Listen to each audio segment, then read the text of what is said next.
Also, we got a completion video. We got the new center stand, chrome center stand on my Harley Davidson. Now, this is one to make mention. I had to do actually a lot to get this one together, um, to get it to where it was functional, if I'd say that.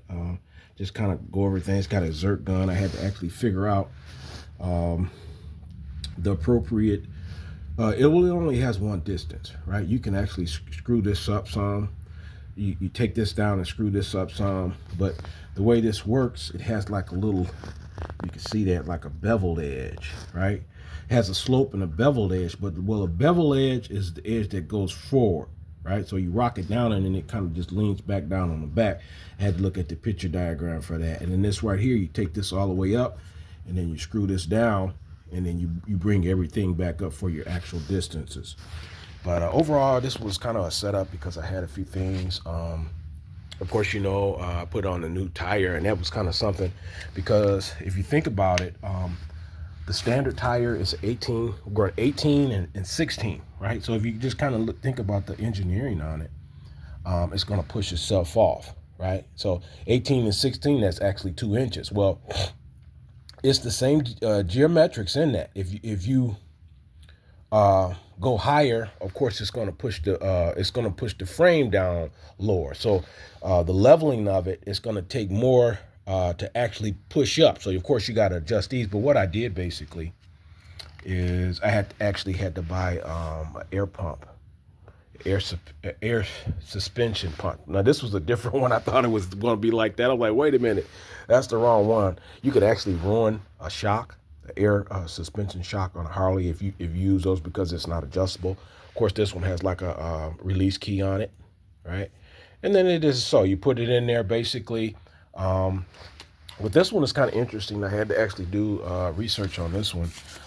We're talking weight. They do weight like 250 to 300. So I'm gonna be at 200 pound, 200, 250. But they're looking for like 20 to 30 psi, right? So initially when I put this on, I was like, well, maybe that's it, right? Well, it's just a combination. You got to adjust these, whatever your rider level that you want to have those all the way down, and you want to have those those in the right positions when you break this nut through. You take this down, you want to spin it all the way as far as it can go, so you have no slack on both sides, and then you want to torque that down so the lower, so you get up underneath there. And then the main issue, when I actually plugged this one up, it was right away. It was like, well, they're saying like 20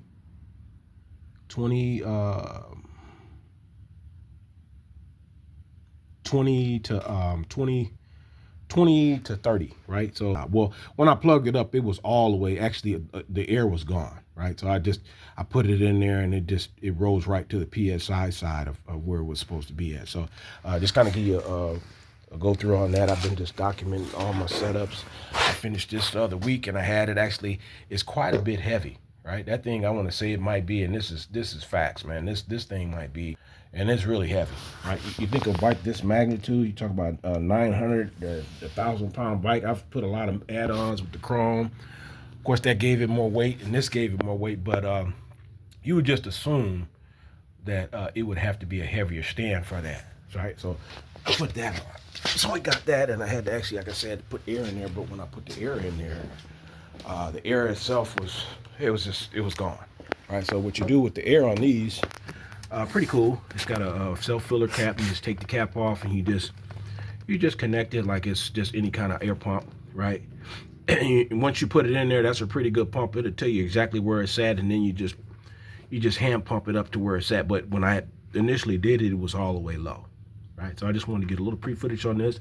I'm gonna pull the stand out. I'm still kind of getting used to it.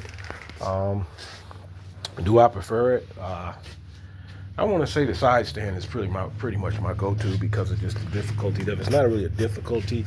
I actually had to do a few things with actually adjusting the bottom nut with the angle of it. I mean, that's the main thing. You got to have it turning the right way, right? At first, I initially had this, had the nut with the beveled end. The beveled end always goes forward, but I had the beveled end in the back, and then I had it so you could take it all the way out. See, and that length is what you need when you're actually trying to pre-adjust it from a height. You're going from 2 inches to you lose about 1 inch, right? So if you do the math right, well, no, you lose 3 inches, right? We're going from 18 to 16, right? So 18 to 16, that's 2 inches, right? So 16, that's 4 inches. So you got a differential that you got to take that down. So where when you accommodate that, you know, when you get up on it, it allows that go down, and then you got to put the pressure in there. So when it's not, you raising it up, plus you raising it up with that, right? So this is just a pre-video of the center stand, chromed out center stand. Of course, you see that zircon, it's got a grease zirc in there. I put the grease zirc in there, so that's really good. So I have it on the stand. I'm gonna put it on the stand. I'll do a video of that, and then we'll be finished. Signing up.